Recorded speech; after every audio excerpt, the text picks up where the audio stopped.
నమస్తే welcome to 99 TV నేను ప్రియాంక. ఒకప్పుడు ప్రపంచాన్ని భయపెట్టిన యుద్ధ విమానం శీతల యుద్ధం నుంచి మధ్యప్రాచ్య యుద్ధాల వరకు అమెరికా శక్తికి ప్రతీకగా నిలిచిన ఒక భారీ బాంబర్, అణ్వాయుధాలను మోసుకెళ్లగల సామర్థ్యం ఉన్న ఒక యుద్ధ యంత్రం. అదే B-52 స్ట్రాటో ఫోర్ట్రెస్. అలాంటి విమానం అమెరికాలోని కాలిఫోర్నియాలో కూలిపోయిందనే వార్త ప్రపంచవ్యాప్తంగా సంచలనంగా మారింది. మరింత విషాదకరమైన విషయం ఏమిటంటే ఈ ప్రమాదంలో విమానంలో ఉన్న 8 మంది ప్రాణాలు కోల్పోయినట్లు అమెరికా అధికారులు వెల్లడించారు. ఈ ఘటన కేవలం ఒక విమాన ప్రమాదం మాత్రమేనా, లేక ప్రపంచ సైనిక వ్యవస్థలకు ఒక హెచ్చరిక అనే ప్రశ్న ఇప్పుడు అంతర్జాతీయ వేదికలపై చర్చనీయాంశంగా మారింది. కాలిఫోర్నియాలోని ఎడ్వర్డ్స్ ఎయిర్ ఫోర్స్ బేస్ నుంచి సాధారణ పరీక్ష మిషన్ కోసం బయలుదేరిన B-52 బాంబర్ ఆఫ్ అయిన కొద్దిసేపటికే కుప్పకూలింది. ప్రమాదం జరిగిన వెంటనే భారీ అగ్ని ప్రమాదం చోటు చేసుకుంది. ప్రారంభ దర్యాప్తు ప్రకారం ఈ ప్రమాదం నుంచి ఎవరూ ప్రాణాలతో బయటపడే అవకాశం లేదని అమెరికా వైమానిక దళం ప్రకటించింది. ప్రమాదానికి అసలు కారణం ఇంకా తెలియకపోయినా దర్యాప్తు కొనసాగుతోంది. ఇప్పుడు అసలు ప్రశ్న ఏమిటంటే B-52 అంత ముఖ్యమైన విమానమా? దాని గురించి ప్రపంచం ఎందుకు ఇంతగా మాట్లాడుతోంది? B-52 స్ట్రాటో ఫోర్ట్రెస్ అనేది సాధారణ యుద్ధ విమానం కాదు. 1950లలో రూపొందించబడిన ఈ బాంబర్ ఇప్పటికీ అమెరికా వ్యూహాత్మక సైనిక శక్తిలో కీలక భాగంగా ఉంది.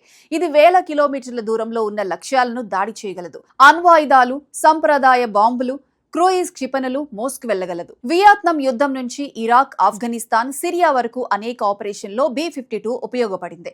నేటికి అమెరికా వద్ద డజన్ల కొద్దీ B-52 విమానాలు సేవలో ఉన్నాయి. ఈ ప్రమాదం ఎందుకు మరింత ప్రాధాన్యం సంతరించుకుంది అంటే ఇటీవలే అమెరికా మరియు ఇరాన్ మధ్య ఉద్రిక్తతలు పెరిగిన సమయంలో B-52 బాంబర్లు కీలక పాత్ర పోషించాయి. మధ్య ప్రాంతంలో అమెరికా సైనిక వ్యూహాల్లో ఈ విమానాలను వినియోగించినట్లు నివేదికలు సూచిస్తున్నాయి. అందుకే ఈ ప్రమాదం ఒక సాధారణ సాంకేతిక లోపమా, లేక సైనిక ఆధునీకరణ అవసరాన్ని గుర్తు చేస్తున్న సంఘటన అనే చర్చ మొదలైంది. ఇక్కడ మరో ఆసక్తికరమైన అంశం కూడా ఉంది.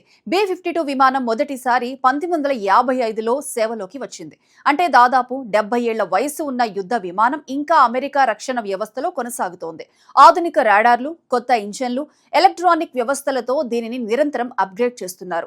అమెరికా ఈ విమానాలను 2050 వరకు ఉపయోగించాలనే ప్రణాళికలు కూడా రూపొందించింది. అయితే ఇంత పాత విమానాలను ఆధునీకరించడం ఎంతవరకు సురక్షితం అనే ప్రశ్న ఇప్పుడు మళ్లీ తెరపైకి వచ్చింది. ప్రపంచంలో యుద్ధాలు మారిపోయాయి. ఒకప్పుడు భారీ బాంబర్లు దేశాల శక్తికి చిహ్నాలు, కానీ ఇప్పుడు డ్రోన్లు, హైపర్సోనిక్ క్షిపణులు, కృత్రిమ మేధస్సుతో పనిచేసే యుద్ధ వ్యవస్థలు వేగంగా అభివృద్ధి చెందుతున్నాయి.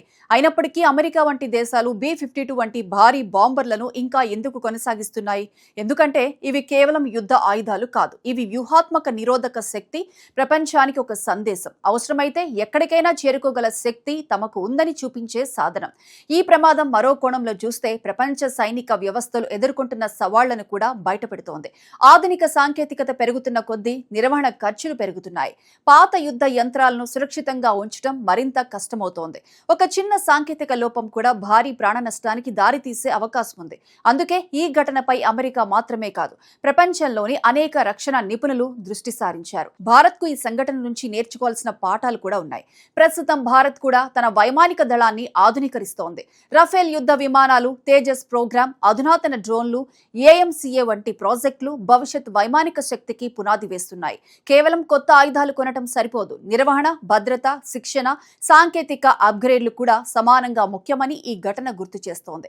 మరోవైపు ప్రపంచ భద్రతా పరిస్థితులు రోజురోజుకు క్లిష్టమవుతున్నాయి. అమెరికా, ఇరాన్ ఉద్రిక్తతలు, రష్యా, ఉక్రెయిన్ యుద్ధం, చైనా, తైవాన్ ఉద్రిక్తతలు, మధ్యప్రాచ్య అస్థిరత వంటి పరిణామాల మధ్య ఒక వ్యూహాత్మక బాంబర్ కూలిపోవటం సహజంగానే అంతర్జాతీయ దృష్టిని ఆకర్షించింది.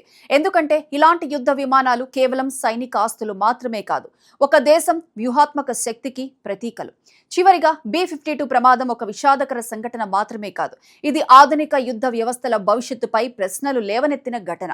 దశాబ్దాలుగా అమెరికా వైమానిక శక్తికి చిహ్నంగా నిలిచిన ఒక విమానం కూలిపోవటం ప్రపంచానికి ఒక విషయం గుర్తు చేసింది. ఎంత ఆధునిక సాంకేతికత ఉన్నా, ఎంత శక్తివంతమైన ఆయుధాలు ఉన్నా, భద్రత, నిర్వహణ, మానవ నైపుణ్యం అనే 3 అంశాలకు ప్రత్యామ్నాయం లేదు.